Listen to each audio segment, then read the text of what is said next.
believe we have Mr. Hickey here to talk with us about orphan wells. And I think that makes me Mr. Bumble. I'm Mike Hickey. Started with the commission as a field inspector in 2011. Moved into an engineering position a little while ago, and about a year ago, jumped at an opportunity to work for Dave Andrews in the Orphan Well program. Orphan wells have been addressed with bond funds and other surety claims. The legislature, as you can see here, first authorized funding to supplement bonds in 1990. Obviously, that was before I was with the agency.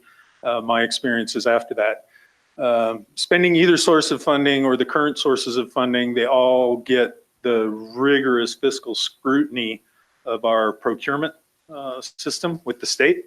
And, you know, they're watching after all of our money. So I'm actually okay with the rigor they apply to it. The well plugging, what you see here is that top photo is a rig. That second photo on the right is placing a blowout preventer on top of a wellhead.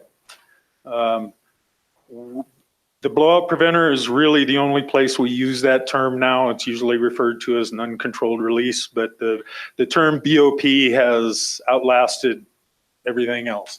It's got two shafts in it. It's got blind rams that close if there's nothing in the hole. And if there's pipe in the hole, they've got pipe rams that are fit to the pipe that they're using that can seal up around it, keep any well fluids under control. That next photo going around clockwise, what you're seeing there is a cutoff wellhead being lifted out of place. Those things are dug out 4 feet deep. The ground level typically is right below that lowest T fitting. That big flange is usually just right at or under the ground surface. So they've got that thing cut off 4 feet below. We weld a cap on it with the well name, the API number, and the legal location, and then bury it 4 feet deep, and hopefully can't tell it's there.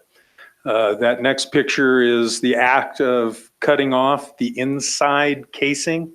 There's typically 2 layers of steel at that level in the wellhead. And what you see in the wellhead that's been lifted up, going back a picture, that little notch in the bottom of it is that same kind of opening to get at the inner pipe to cut it off. And then you see the cutoff pipe there in the hole with the flow lines, and they get plugged and abandoned and capped and buried according to the rules. The old equipment removal and remediation, we typically refer to this as decommissioning. It's a term we picked up from industry.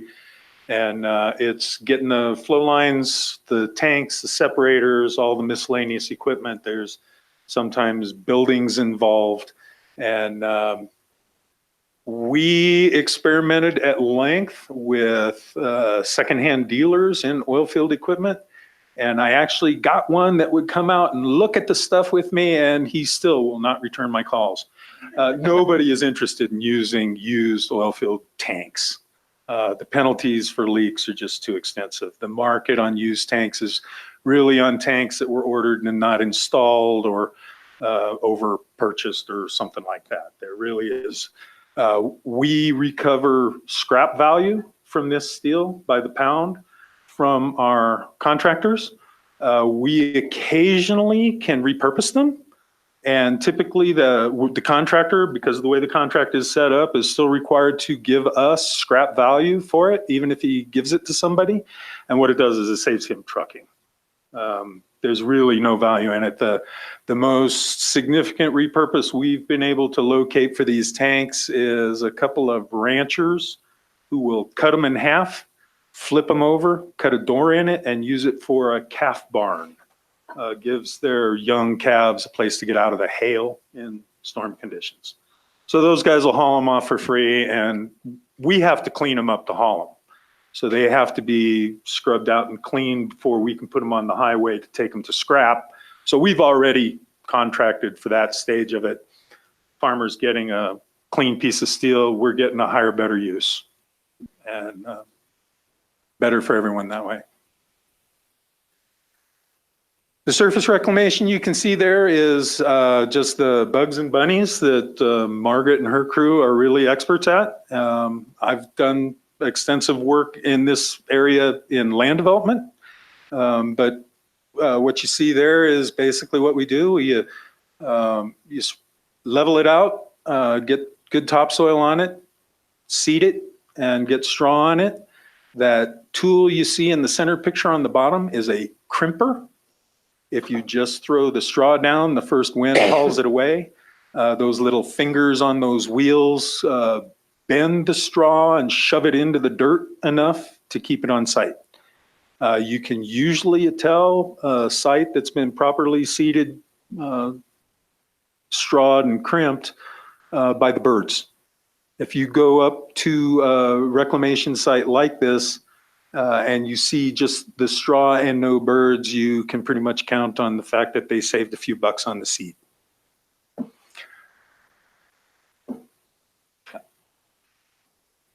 So this is typically what we find.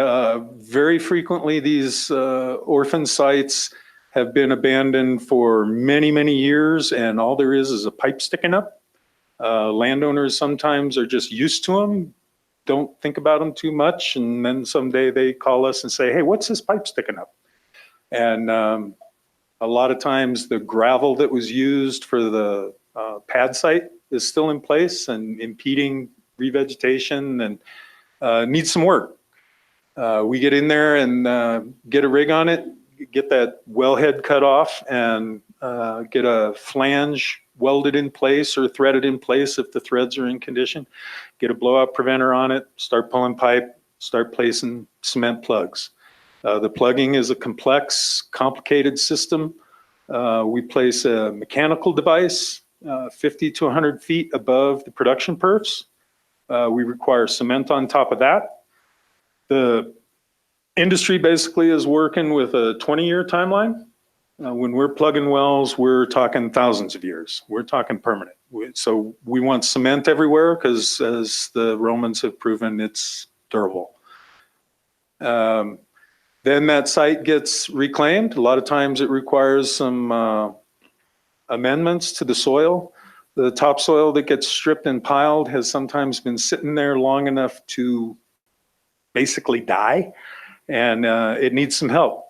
And we get the amendments, the seed and straw on it, and return it hopefully to crops if that's what they're using. We've abandoned some wells just in time for land developers to pave streets and build homes. They have chased us out before. So it's not always just planting grass. And then over time, it starts looking like the rest of the prairie out there. That's our goal. Last year, about this time, I was just getting hired on. Dave was running the program all by himself.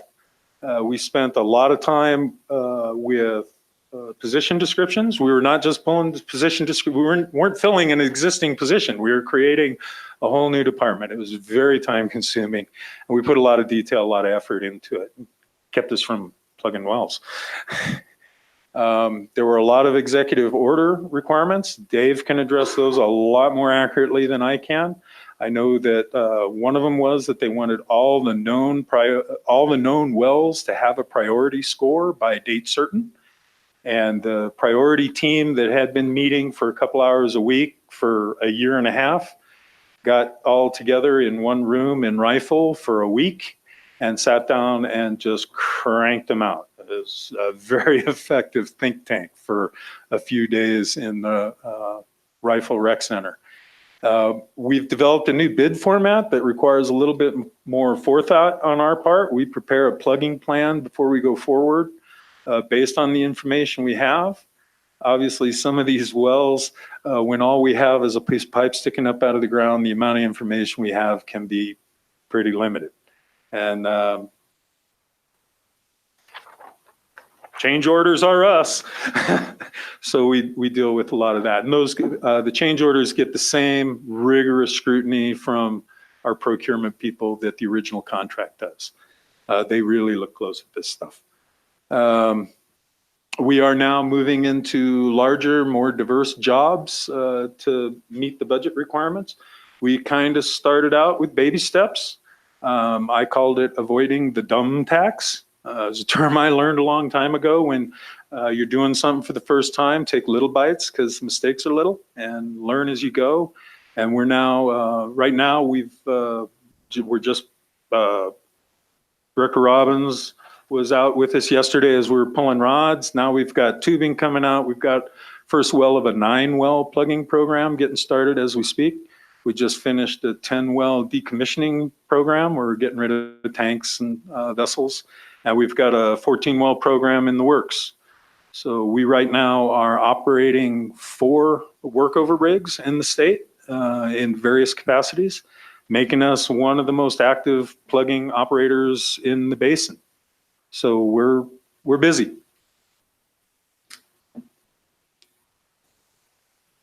There's more to this. This is kind of the activity levels for the different activities we do. The environmental reclamation, plugging, and decommissioning are sort of separate activities that we can track. And you can see this last year has ramped up considerably. And we expect next year to ramp up even more. We've got orphan sites in different stages. You can see in the legend there on the left, got a lot in progress.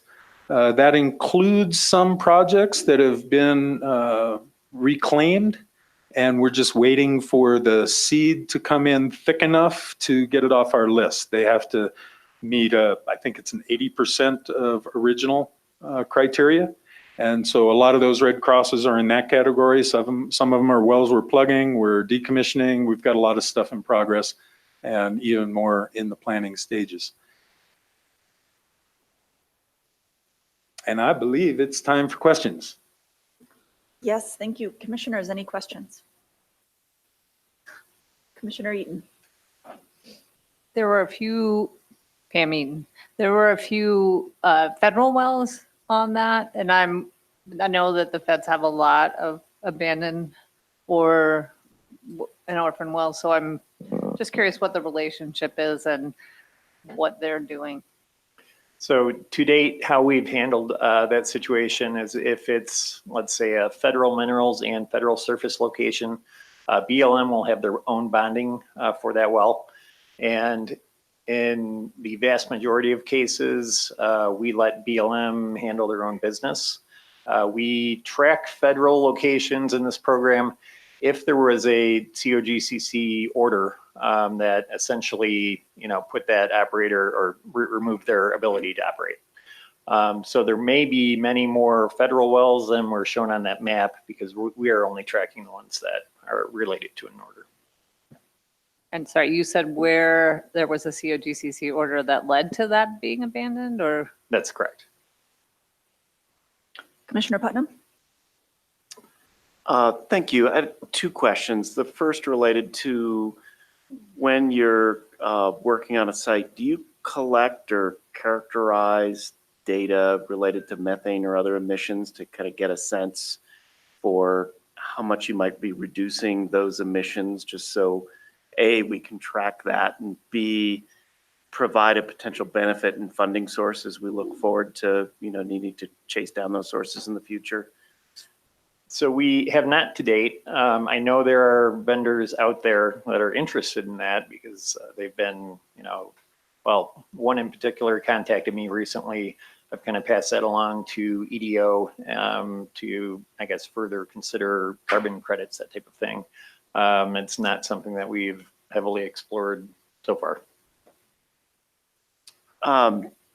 And just a piece of follow-up, I think we would, and Energy Office may be interested as well. So that's worth a separate conversation.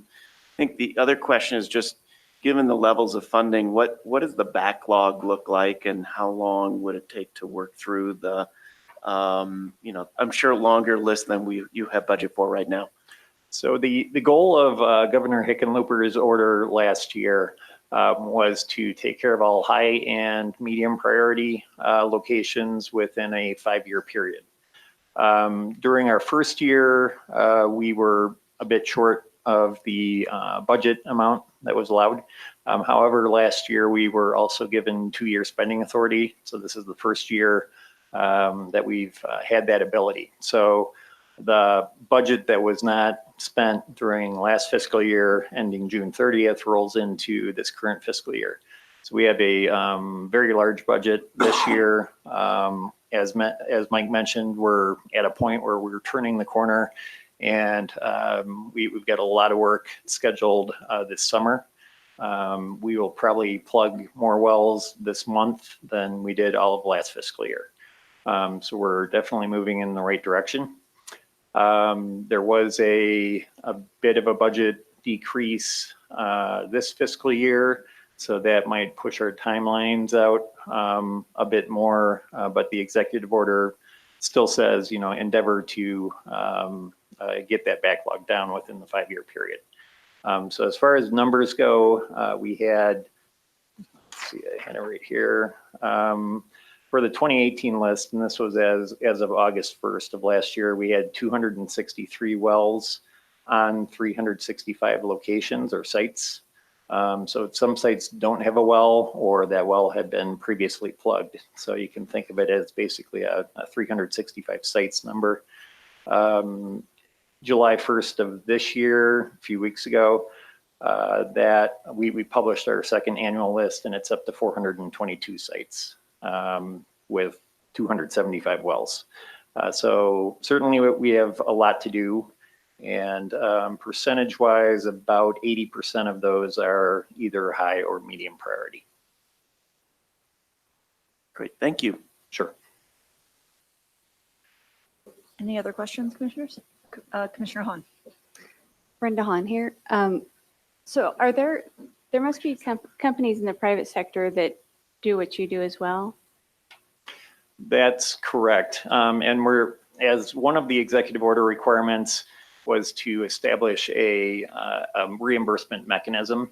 So as far as we've gotten to this point, we published, I believe it was late December, guidance that's posted on our website to allow operators to essentially apply for funds. So they would perform the work at their cost and then request a reimbursement.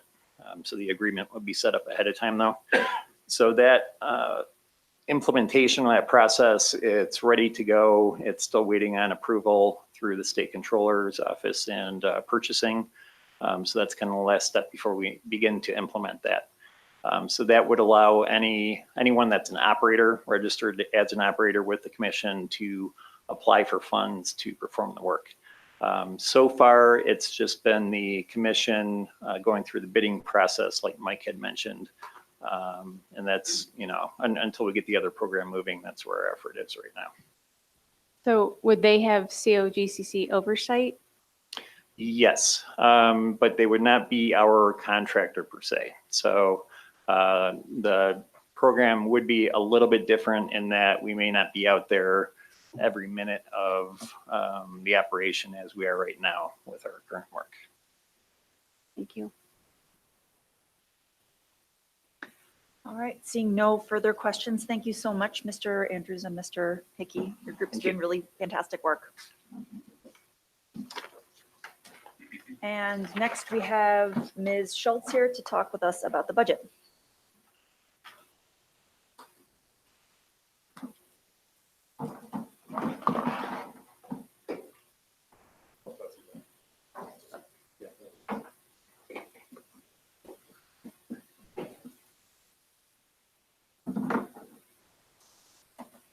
All right, thank you, Enrique. Hi. Again, my name is Wendy Schultz. I'm going to go as quick as I can on the budget process.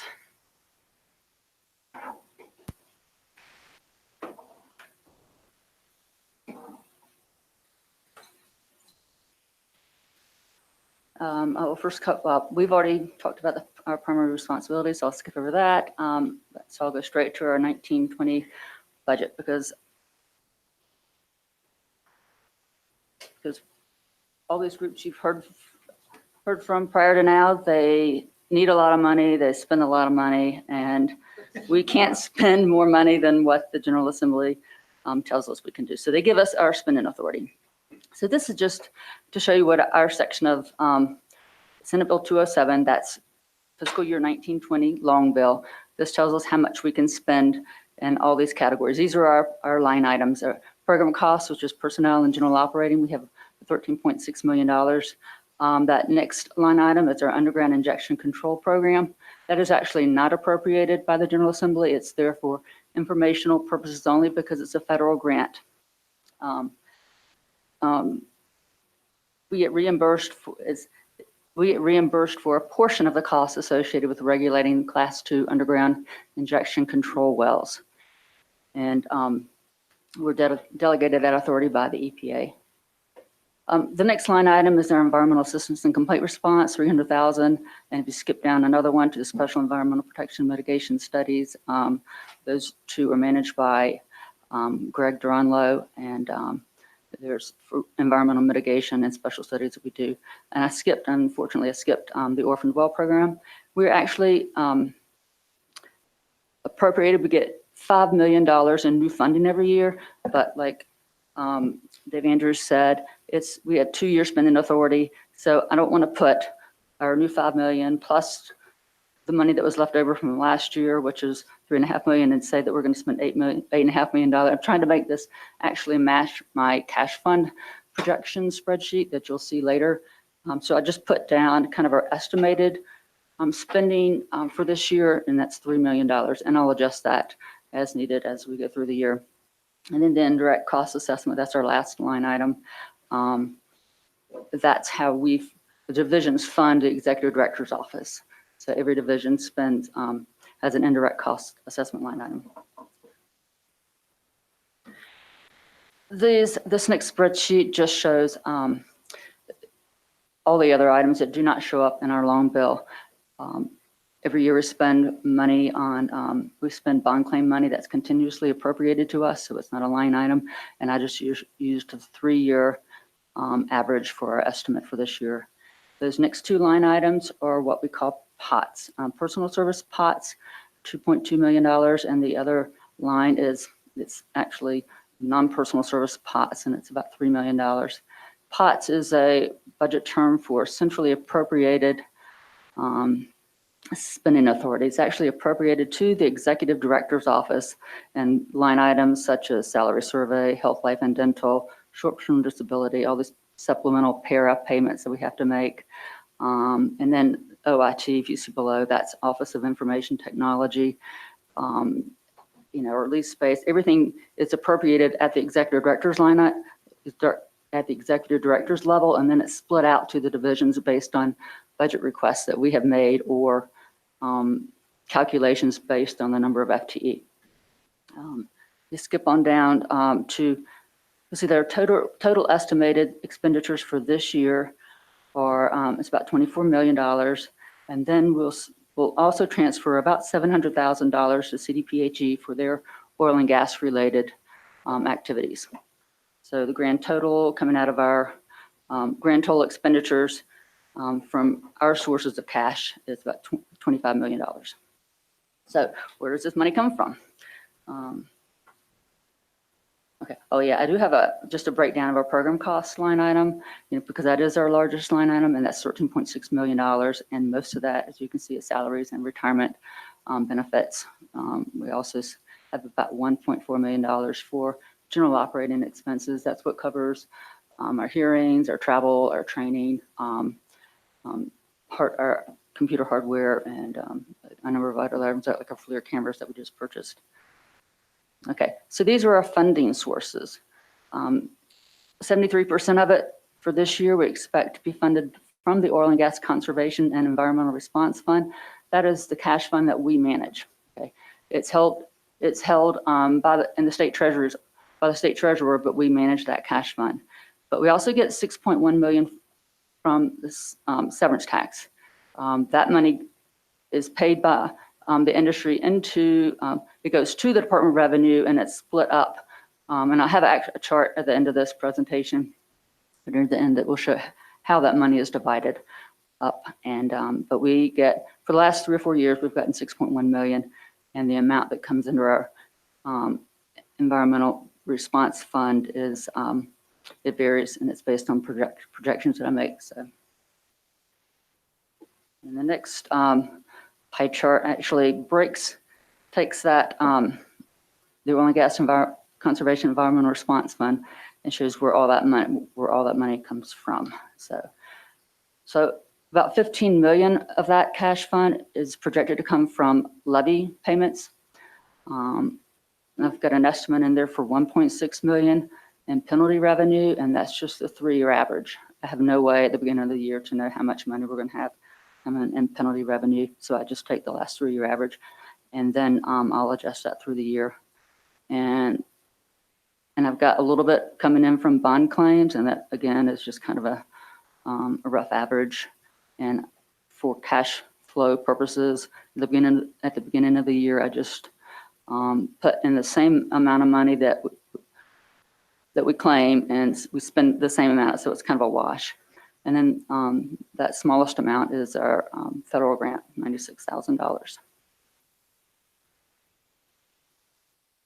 Okay, so our levy comes in on a quarterly basis. Operators, I want to back up 2 pie charts.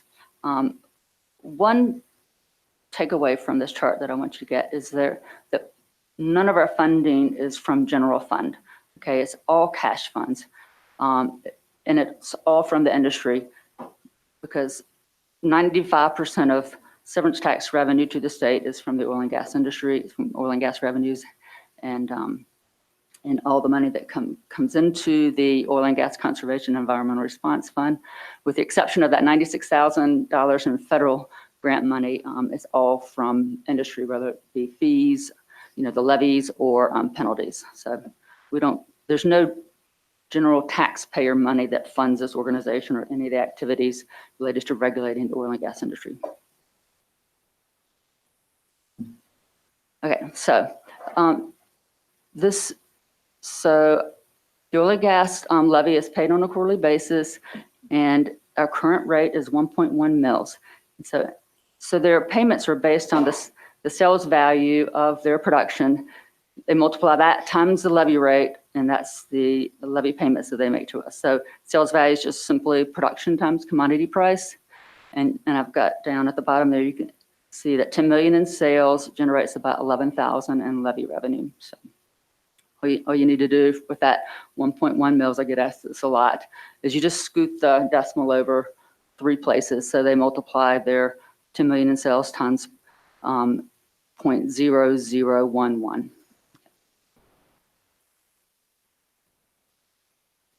Okay, I'm a fan of spreadsheets, not pie charts, so I had to throw one in here.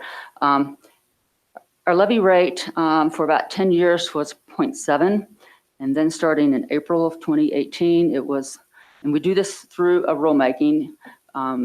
U.S. commissioners have the ability to raise and lower the levy rate. You can raise it up to as much as 1.7 mils. And so last February, we had a rulemaking to raise it from 0.7 to 1.1.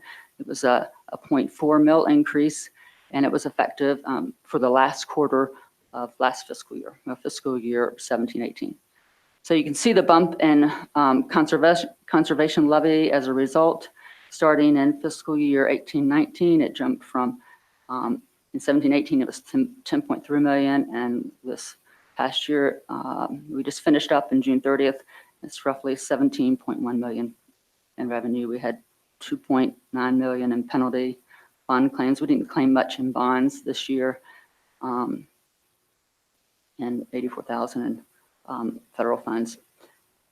So we actually had a reserve increase of $5.2 million. Our ending fund balance was 13.1 million. Included this little section at the bottom of the spreadsheet, just so you can understand that we can't raise revenue as an unlimited amount of revenue. There are actually restrictions on how much we raise. And up until Senate Bill 181, we had a cap on our uncommitted reserves of $6 million.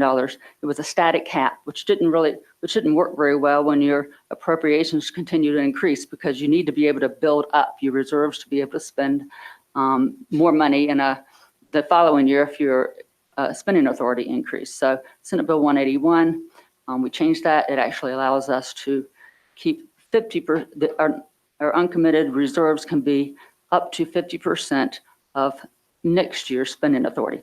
And that also includes the spending authority that we have that for the funds that we transfer to CDPHE. So you can see how I've reflected that change in the fiscal year 19-20, because it will be effective at the end of next year.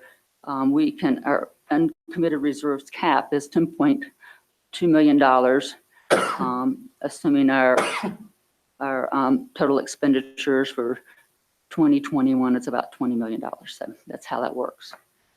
So, and you can see in fiscal year 18-19, we actually have an excess uncommitted reserve. So we ended the year with more cash than we are actually allowed. It will take care of itself next year. And so, and I will explain that in some budget documents. But rather than try to raise and lower the cap at the very end of the year when you don't spend all the money that you're expecting to spend, or you bring in a little bit more, we just go through this year and we try to take care of it in the next year or so. Any questions? If I've used any budget lingo that doesn't make sense, please stop me. Okay, I just want to include a little bit about severance tax here, even though we don't manage it.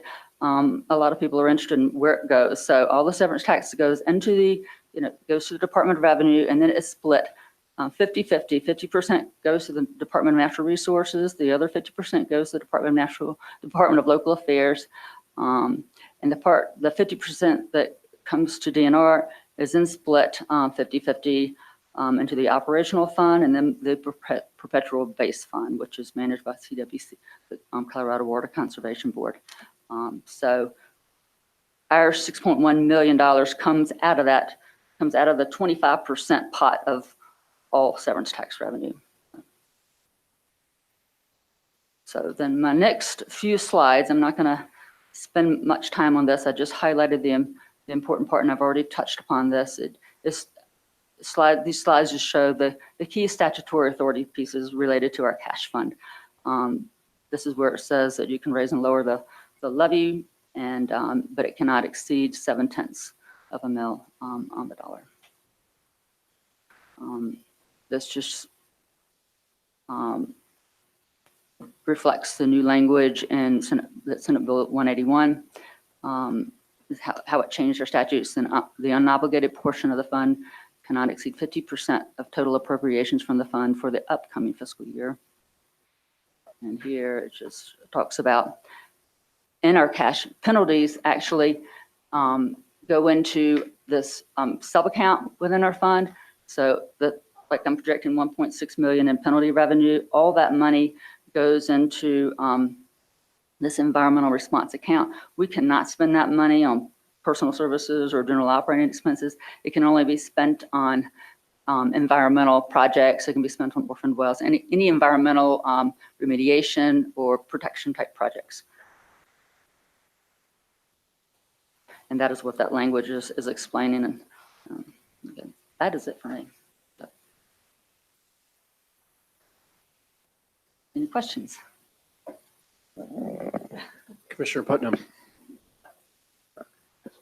Thank you. I had a question about both the reasons for, to the extent we know why the legislature does anything, and then also the kind of effects of tying the revenues to the market value as opposed to a volumetric approach, given volatility in the prices over time with this, why tie it to market value rather than amount of gas produced or amount of oil produced in terms of volumes?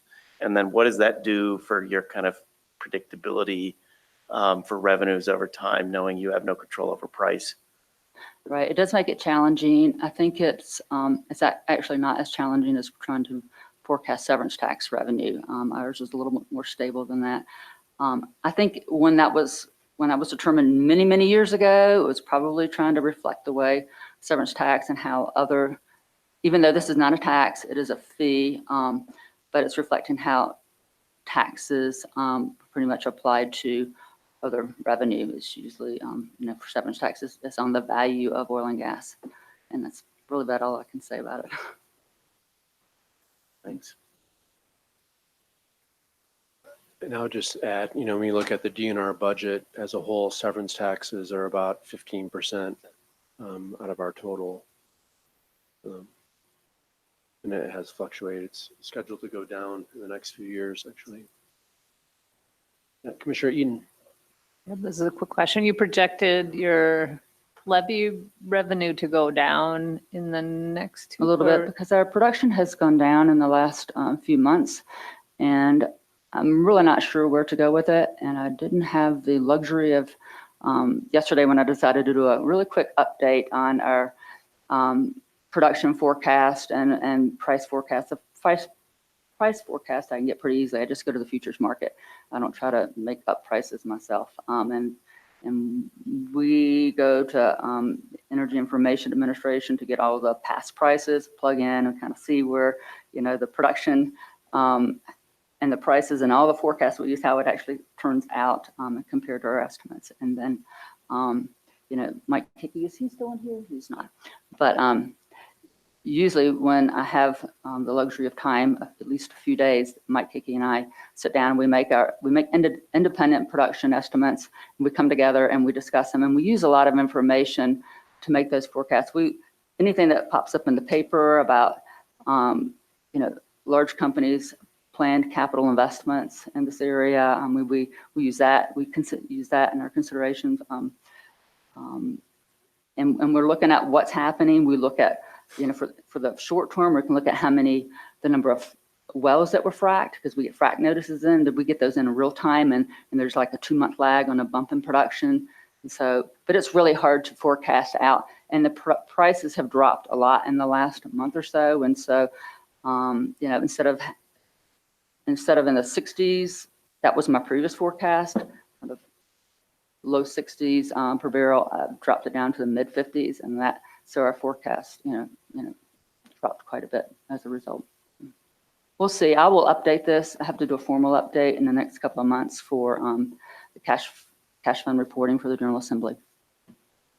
Just one more question. At one point, it looked like your total revenue was a couple $1 million less than your total expenditure. Yes, and that is true. I'm not concerned at all. For one, we had ended up with too much money this past year, so I've got to spend down my reserve to some extent, but not much, because we do have, we can keep a little bit more next year because of Senate Bill 181. But we'll also be bringing in, I forgot to mention this, we'll have other sources of revenue from application fees as soon as we have that rulemaking as a result of Senate Bill 181. So when we do that rulemaking, depending on how those fees are set, we may have to make an adjustment in our levy, because still we can only keep a certain amount. We can bring in so much, so it'll be a balancing act. Okay, any more questions for Wendy? See none. Thanks so much. All right, Director Robbins is up next. Yes. So we wanted to spend a little bit of time discussing rulemaking with the commissioners. And we're doing this in two formats. I have on my calendar, I have set up meetings with each of you individually with my senior team that has been discussing rulemakings sort of internally.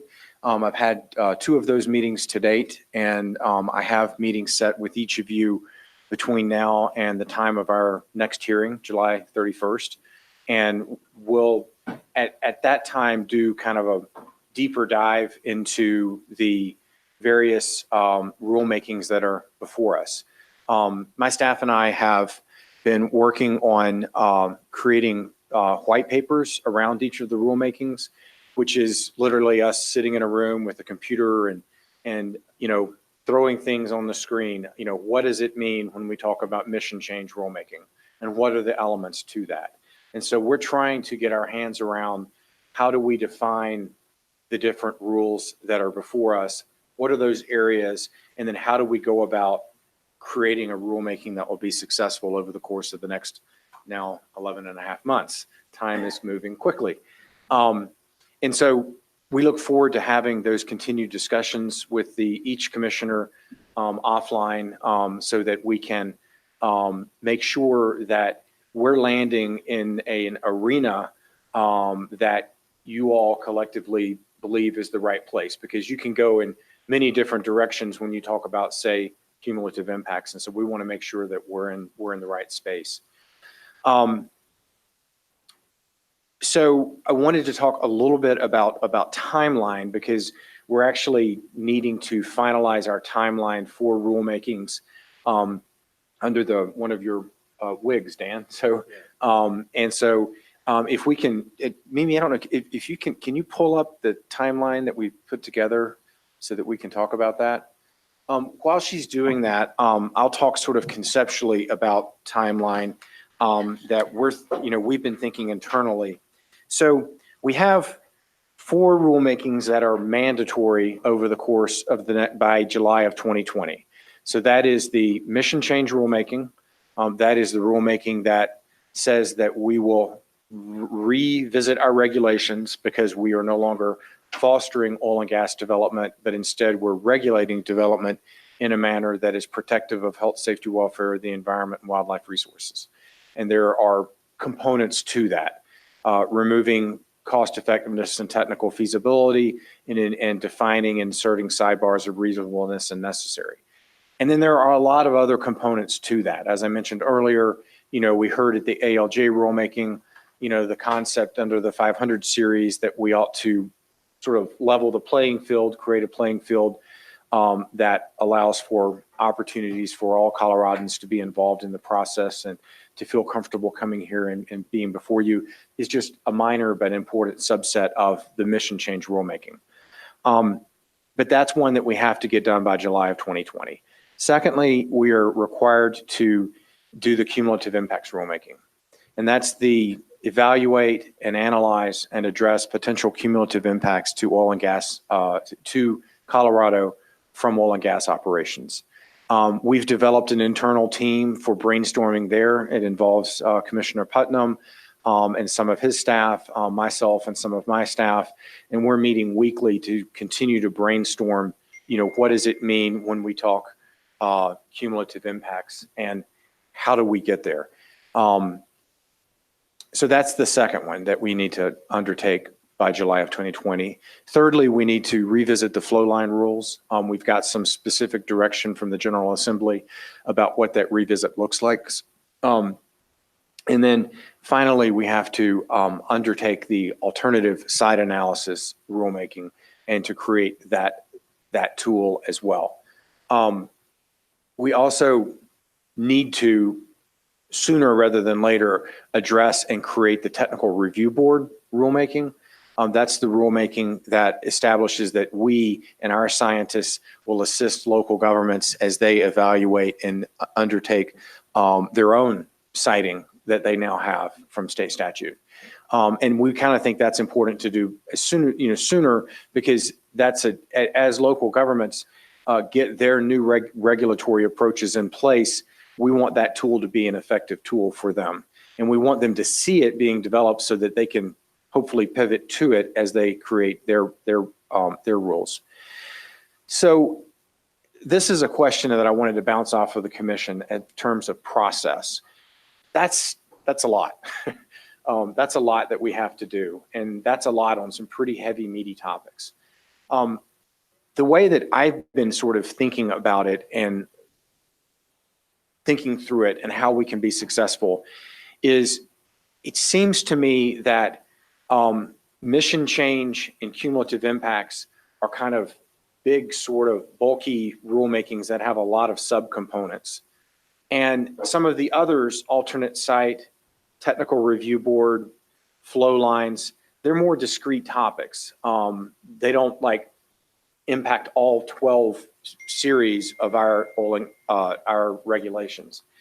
And so Mimi Larson, who has been involved with this, some of my other team, and I are thinking that maybe the right approach is to roll out an informal stakeholder process for mission change and cumulative impacts, and start that process informally by meeting with the various stakeholder groups, meeting with you as commissioners over the next few months, and start to develop that arena of what those two are, and then move into a more formal rulemaking later this fall, starting the actual formal process, creating rules, and then shooting for an end game on those two larger topics sometime, late winter, early spring. At the same time, we would roll out on a rolling basis some of the more specific rulemakings. And we would suggest that maybe the right approach would be to roll out technical review board and alternate site analysis first, and work those with more of a 1 month informal process of stakeholder involvement informally, and then get into a formal process, and then get to rulemaking later this fall on those two. And then after that, do that again with flow lines, and maybe, depending upon the level of the lift, wellbore integrity, or what else were we thinking? I'm spacing, I'm looking at Mimi. No, so, right. Or financial assurance or bonding. So in other words, go at it like a 3-month window at a time for the more discrete rulemakings, while in the backdrop, the other rulemakings are continuing along because they're bigger. One thing that I think this provides is an avenue for the 99 parties that were involved at the ALJ rulemaking to make sure that people find themselves in the right rulemaking or the appropriate rulemaking. So when we had the ALJ rulemaking, we had a lot of constituents in Colorado that had a lot of great ideas about the 500 series rulemaking that we all said were good ideas, but they're outside the scope of this rulemaking. I get concerned that we may have that happen again if we were to, sorry about that, just roll with technical review board and alternate site. And so if we have mission change running in the background, when someone comes to technical review board or alternate site or flow lines and they want to talk about standing, we can say, great idea. And we really want to encourage you to go over to the mission change rulemaking, because that's where we're going to tackle that. Or when they want to talk about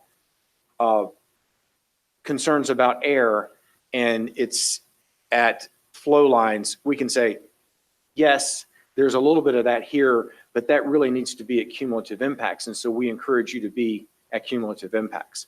So I'm going to stop there. That's some of the thoughts that we've developed, and wanted to kind of get some feedback from you collectively about, whether you see that procedurally that is a way to try to get through all of the tasks that we're supposed to get through in a manner where we don't choke because we're trying to eat the whole elephant at once.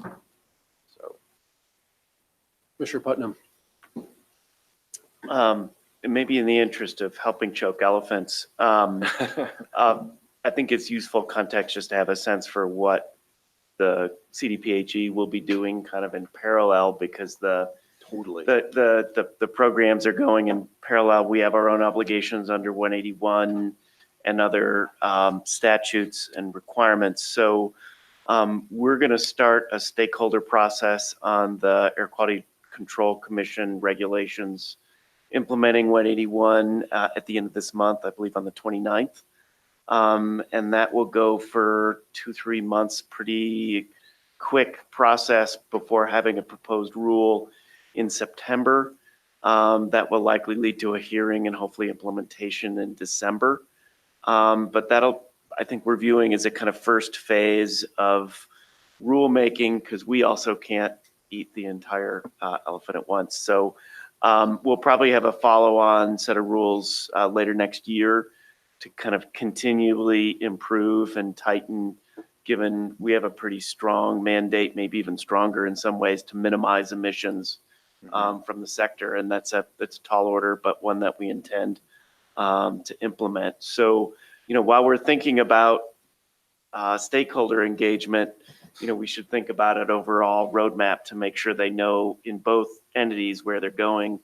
One of the things that we're going to do in September that might be worth coordinating on a little bit is we're going to have not a mandatory, but a highly recommended session for stakeholders who haven't engaged before the commission, before our commission, to really do a kind of training to better understand the process, better understand scope, what's possible, what's not, how to be effective, how not to be effective, to really help people out and even the playing field a little bit, because I think we saw there are a lot of kind of first time or not as frequent folks, and it's a disadvantage to them. So we're going to try to give them some tools to work with on that front. One other piece that I think will be important to the discussion, and we get questions about just about every day. We have a health risk assessment that we've been involved in overseeing related to the industry and some of the health effects of living near facilities. That's in a peer review process right now. We can't share the results until we're done with that peer review process, but we're hoping to have those by the end of the year. And, I think it will be helpful to have that information before, certainly committing to anything related to cumulative impacts or setbacks or related sort of issues.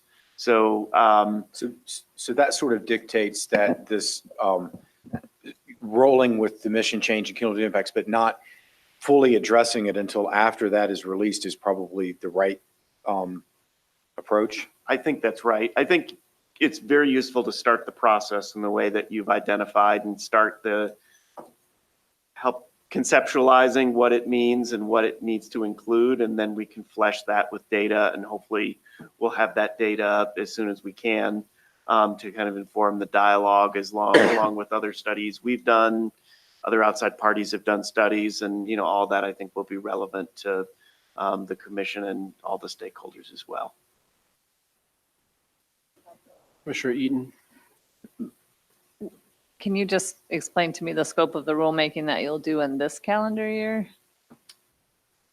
Not completely, because we're still working on it. I think what we're trying to do is capture the sort of emissions reduction efforts that are ones that are robust enough in terms of the development of a record, and that we can actually put together to actually get done this year. Because if we waited for a full scope of minimization, that's a rulemaking that could take a long time. And so that's not the 181 specific rulemaking, more the broader rule? No, it is a 181 specific rulemaking. I think we're taking our charge as Just from one this. to be a kind of continuous obligation to work towards emissions reduction. So as we get more technological information, experience information, all of those sorts of things, we will continuously improve our regulations to get close to minimization. I think with the principle that the vision is minimization in theory is zero. And we want to, keep getting closer and closer to that goal over time, with the objective of having essentially, the cleanest industry anywhere in the country, maybe the world, and, take continuous steps towards that goal, but also knowing, you can't do it right away. So we're going to take advantage of things that happened with the statewide hydrocarbon emissions reduction task force that has been happening over the last year, things with the pneumatics task force, try to capture as many of those and other pieces as we can. In the short term, we'll have a better defined scope for that at that stakeholder meeting on the 29th to, give people something to react to and say, should go farther, shouldn't go that far. I'm sure we'll hear the full range of stakeholder input, but, continue to work towards that goal and know that because we're going to keep working at it, if it doesn't happen now because we're not ready, it may come in the next rulemaking or the one beyond that, and we'll keep looking, we'll keep collecting data. And obviously, I think there needs to be some interaction with this commission and staff as we better evaluate technologies and integrate with the health, safety, and welfare rules that this commission will put together. They really should speak to each other, and we ought to make them as seamless as we can. Yeah. Director Robbins, from what you described, it sounds like a good plan. I'm curious, with, a lot of local governments contemplating their own local, rules and regs, where you see local government, rulemaking fit into this. And I feel like there's some urgency because they're looking to us to say, okay, well, what's the landscape look like? But where does that fit in, you think? Yeah, obviously we have, a number of local communities that are undertaking rulemaking with their new authority that they were provided. I can inform you that for some of those local governments, they're providing my commission and me with drafts so that, because they're interested in our input, which we're happy to provide. We want to try to be supportive and be a partner with our local communities. And that too is one of the reasons that we were looking to the Technical Review Board and alternate site analysis as maybe the two better discrete ones to work on, so that we can have those in place at a time that local governments are getting their regulations in place, because many of the local governments are not regulating right now. They enacted moratorium. And so this could show kind of the partnership that could exist once they have their regulations in place. So I think the timing of that is about right on that front. I know local governments are also interested in where we end up on cumulative impacts, which is probably not something so much as what local governments are looking at. I think they're taking their new authority over siting of oil and gas locations and sort of figuring that out and the surface impacts of specific sites. So I think there's going to be a deferral to us to make sure we try to get cumulative impacts right from local governments. I know that they're interested in seeing where we land with mission change and all of that, and what sort of abilities they may have to be involved in the DSU process and the pooling process and things such as that, as well as our 2 and 2As. So, and I am reaching out to the local governments monthly and, keeping them informed of what we're doing and providing them with, our new guidance documents. So a lot of that is kind of outside of what you're looking at. It's the day-to-day stuff that you heard today, the objective criteria. And we're ensuring that local governments are involved in that. We're opening comments so that local governments can comment on proposed locations. So, I think that generally speaking, that's a productive place between, because I think 181 does something, you kind of have to look at the fact that it created additional authority for local governments, the fact that it created our protective authority. And I think it's saying to to Colorado that we all need to work together. And so that's the kind of protocol we're trying to create. Commissioner Messner.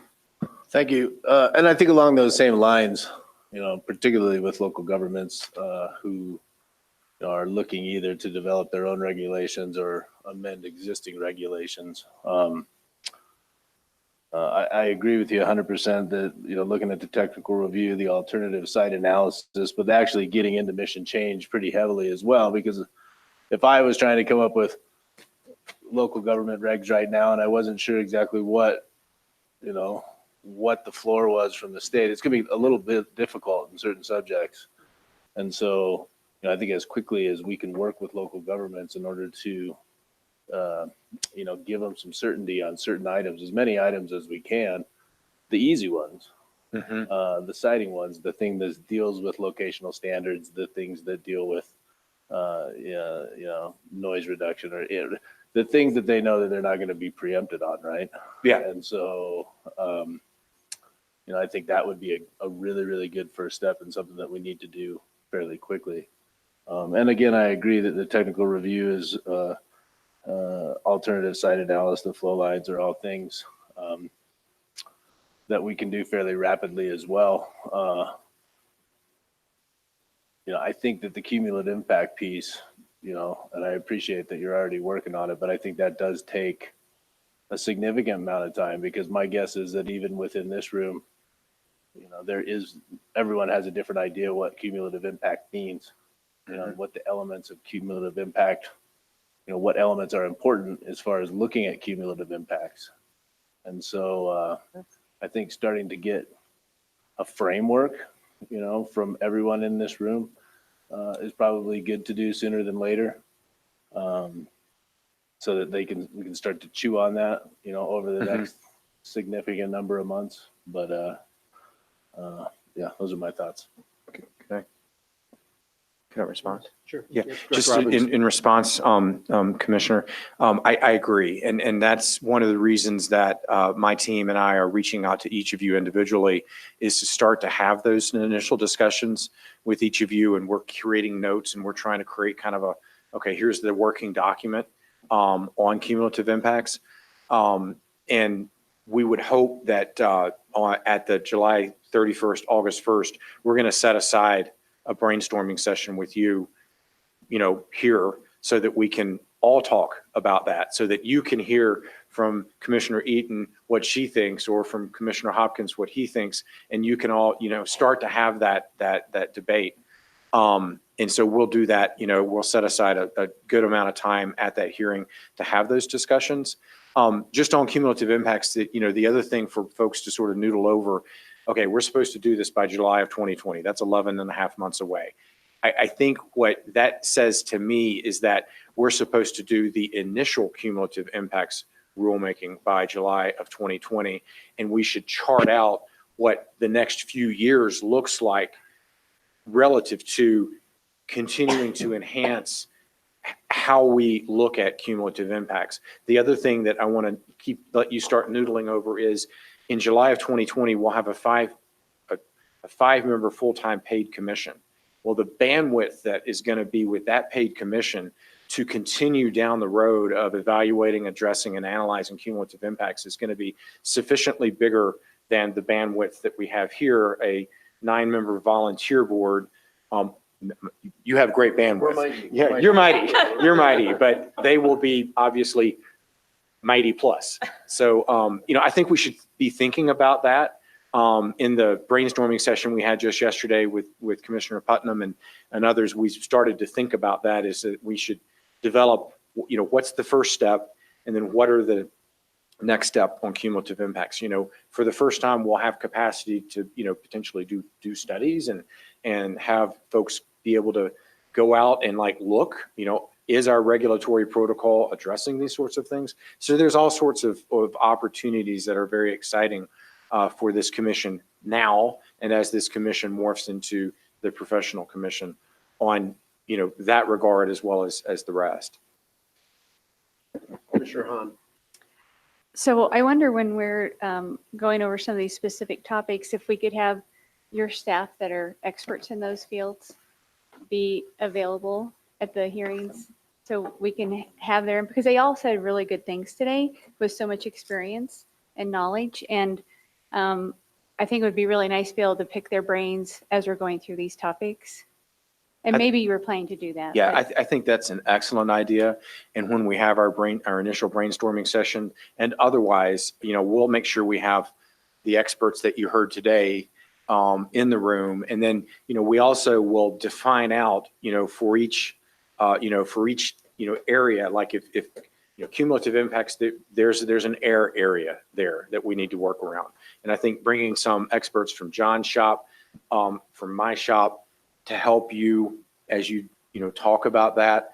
Water, that's another area that we need to be focused on cumulative impacts. And so that's a different set of experts. I know we've got in your shop. So that I think that's I think it's a great idea, and we'll make sure that we do that. Commissioner Eaton. I guess I just wanted to ask a little bit about process, because there are clearly constraints on how we talk to each other and also potentially how we participate in other parts of these processes. And so when you talk about informal processes, I guess I would like to understand what that means and how we can figure out a way for commissioners to be able to participate in some of these, or at least understand the feedback that you're getting in these different forums that sounds like you're going to participate in, on these rulemakings where we do need a lot of public input and more time to sort of process and prioritize. Sure. And we're sort of building the ship as we go. But my idea, as I mentioned, as I sort of said, that we're thinking about, kind of starting with an informal process, is my staff and I convening each of the various stakeholder groups independently and talking with them about mission change or cumulative impacts. That's the neighborhood groups, that's the environmental groups, that's the local governments, that's the operator group. There may be others that I'm missing. And we can create a process by which commissioners, if you're interested in listening to that, where we can have you in that process. We would just need to make sure that we follow the Open Meetings Act and establish that, we may have to post it as a meeting. And that, can have, if two of you want to be at one of those meetings, we can accommodate that, not a problem.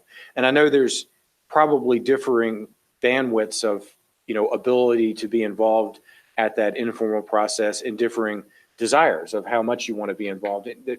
I'll just say that traditionally, the Oil and Gas Commission, and we're no longer that commission, would sort of, the governor would say, do a flow line rulemaking, and we would go do stakeholder groups, informal and then formal. We would develop a flow line rulemaking, and then we would bring it to you.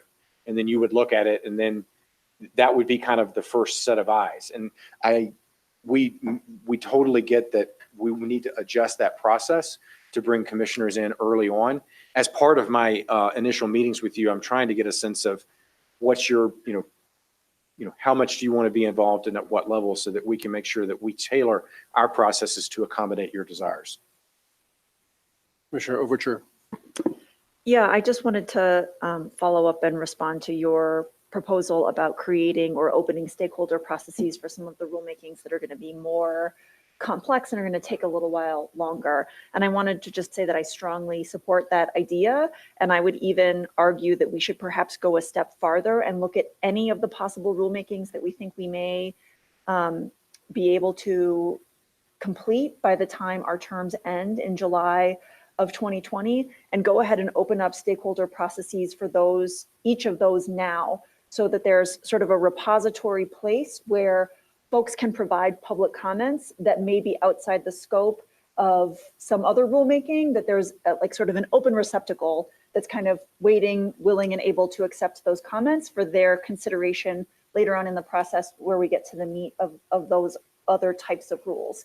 The reason why I recognize I wasn't at the meeting last month, but having spoken with our council and some other people who were there, I'm very concerned about our ability to get things done and to accomplish the significant amount of work that the legislature has entrusted us with if we're not able to stay focused and be really smart with how we use our time. And so I think having those parallel stakeholder processes will really assist in our ability to do that and to limit the discussion and presentations to the issues that are directly before us in any particular rulemaking proceeding.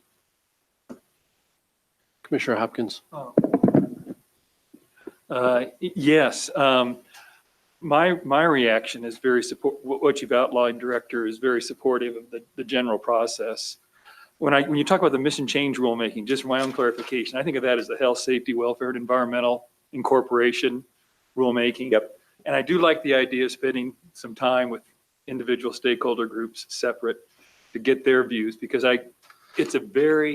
everybody thinks they know what that means. And I'm sure that every stakeholder group is going to have a completely different impression of what that might mean. And I think it'll be very helpful to hear, unfiltered, with what their impressions are of what that means. And take 3 months to do it sounds about right, to hear everybody's different perspectives on it. So I really like that approach. I think it's very, very good. And I do like the idea of you welcoming commissioners to attend as appropriate for those types of discussions. So I'm perfectly fine with it. I think the alternative site rulemaking is very discreet, and it's very related to the technical review board, because the experience I've had is the one part that may be missing with the previous approaches to alternative site rulemaking was having the expertise of the staff, Oil and Gas Commission, help the local government understand what the operator's proposal is or could be, because it's not transparent at all. And the knowledge on how to interpret that is not there at all at the local government level. And I think they should welcome it. And I think they will welcome it. And it puts it also it also puts you in a very much of a partnership role. So I think it's a great way to structure it. Any other feedback? Commissioner Hahn? One more thing. As much as I would like to be present at a lot of the stakeholder meetings, it's just not feasible. But I think it is important for us to maybe have a summary of what's said, so that I think would be really important in our decision making. Just if we could be maybe given a brief summary ahead of each hearing, so we kind of know we can be having these ideas of others in the back of our head as we make our decisions. I think that's an excellent idea. And as we have stakeholder meetings over these informal stakeholder meetings, I think number one, providing you a written summary is important. And then providing time for there to be discussion and debate amongst the commissioners so that you can react to what you're hearing and what you're seeing amongst yourselves, so that we keep you informed, so that we don't end up again in the wrong arena for one of these, larger and or smaller rulemakings. So we'll make a note of that. These are great ideas. I'm taking all these notes down. Anything else? Yep. Commissioner Putnam. I think one other issue that kind of fits in that same vein is how to make sure we're kind of reaching out beyond the people who are close to downtown Denver and do this for a living. And so trying to find mechanisms as part of that, for example, having some stakeholder meetings elsewhere in the state, where especially if we have commissioners who can be there and maybe some staff that may be a little looser in terms of the precise channel in terms of subject matter, but can then kind of report back and bring that feedback to the various stakeholder groups and certainly inform us as we go through our work. And then look at, I think following on Commissioner Overturf's idea, electronic and other sort of ways of collecting some of that information, for the people who have to work during the day, or maybe in parts of the state that are hard to get to, or other pieces, just so we can increase our reach. And we're thinking about that too. It's not easy, and it's resource intensive, but I think it's really important given the interest around the state and the importance of this around the state. Yeah, Director Robbins. Yeah, I appreciate that comment. 2 points.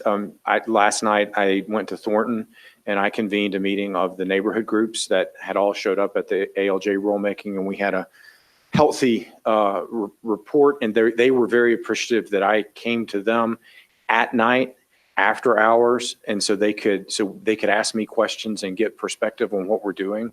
So, I like the idea of doing that during the evening hours when folks are, not having to take off work to be a part of this process. The second point is I have been in contact with a number of the Western Slope communities, and there's an interest there for us to be cognizant of the fact that maybe a one-size-fits-all rulemaking or regulatory approach doesn't make sense, that some of their issues are different than some of the issues on the Front Range. And, I pledged that in the rulemakings that we're going to undertake, and I hope I didn't get ahead of myself here with you guys, but that, we would take into account that there are certain things on the West Slope that are done, in a different manner. And perhaps our rules need to be nimble on that front. And I didn't talk any specifics, but just generally speaking, I believe my commission will be receptive to hearing from West Slope communities about things that they say are different than urban Front Range communities. So I opened that door, and I'm glad you're nodding, because I did that before I talked to you about it. Good. Commissioner I Messmer. think to that point too, I mean, even the communities on the western slope from basin to basin have different situations, different approaches as well. So I think it's not just a continental divide issue, but it's a basin to basin issue, right? Yeah, So, no, I mean, having, regulated in Durango, that's a different beast than what they're doing in the Piceance Basin. And so I think we should be cognizant of that as we move forward. Well, good. Anything else before we?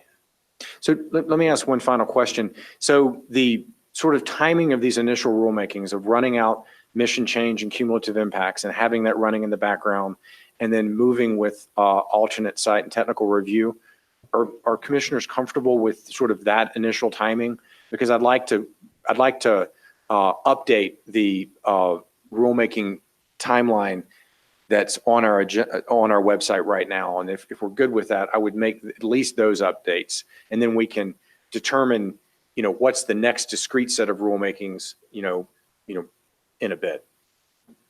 And this is Commissioner Jalond, and to address something Commissioner Overture mentioned, though, about starting other things, like capturing that we're also starting other things in addition to the ones that you've just described. And I think some of that speaks to the kind of what I'll dub the no wrong door style of collecting comments, so that if the timing is wrong, because that's not on the list of the 2+3 or 2+ whatever number it is, that there's still a mechanism for, changing the timelines. Yep. So we'll roll out cumulative impacts, mission change, focus on alternate site analysis and technical review, but go ahead and open portals and open stakeholders for all of the rulemakings we're contemplating between now and your tenure. Good point. Thank you. Anything else before we adjourn? Yeah, Commissioner Hahn. So just along the ideas of meetings around the state, it seems as though maybe we should figure out how to divide the state by relevant areas and maybe have those take place before we get too far into some of this. Because otherwise, if we've already made some rules and decisions, we've sort of negated what people around the state might want to say. Duly noted. Thank you. And right now we don't And Commissioner Eden. have any meetings specifically scheduled, hearings anyway, scheduled outside of. I'm going to let Ms. Larson speak to that. Sure. So we currently are scheduled to be away from Denver in October. That had been on the books for a bit. And then we are looking at likely having an away hearing in September. So if we have an away hearing in September, we may then have the October hearing actually become an away hearing in November, rather than having two back-to-back away hearings. So we're looking at getting at least 2 away hearings in before the end of this calendar year. And I would also point out that, staff and I take to heart that we need to be taking stakeholder meetings outside of the Denver area. So yes, the away hearings, as Mimi mentioned, but we'll work on creating stakeholder processes that cover the state so that we can make sure that we're giving people from all across Colorado the opportunity to be involved. Commissioner Putnam. And just one last thought, just so everyone knows, Jeff, you and I ought to coordinate on that, because if we can coordinate some of the CDPHE and COGCC stakeholders so that people in the Southwest, people in the West can, kind of see everybody at one time, it may improve our process and improve the quality of information, both delivered and received. Excellent. Commissioner Messmer. And I think to that point too, making sure, I think people are going to get confused about these two different rulemakings. I really do, because they're both going to be thinking that this is a 181 rulemaking, which it is, but I mean, 2 totally different entities. So I think there's much coordination between CDPHE and the COGCC on this, if not, outright, doing it at the same time, I think is going to be important. So. Commissioner Overture. Sorry, now I have to say something else too. So I guess I totally agree. And I will confess that I have questions myself about how 181 changes and blurs the jurisdictional boundaries between certain divisions of the Department of Public Health and Environment and us. And so I think in advance of having the sort of commissioner chit chat about cumulative impacts in particular, I would really like to hear from, Mr. Davenport, the attorneys general who represent CDPHE, other relevant people about what are kind of the boundaries and the limits of what's within our purview versus what's in the purview of this other state agency, so that we can hopefully really be focusing on our attention on the things that we can actually do, because it is less clear to me where those lines are than it was 6 months ago. Very good. Sorry. Okay. Anything else?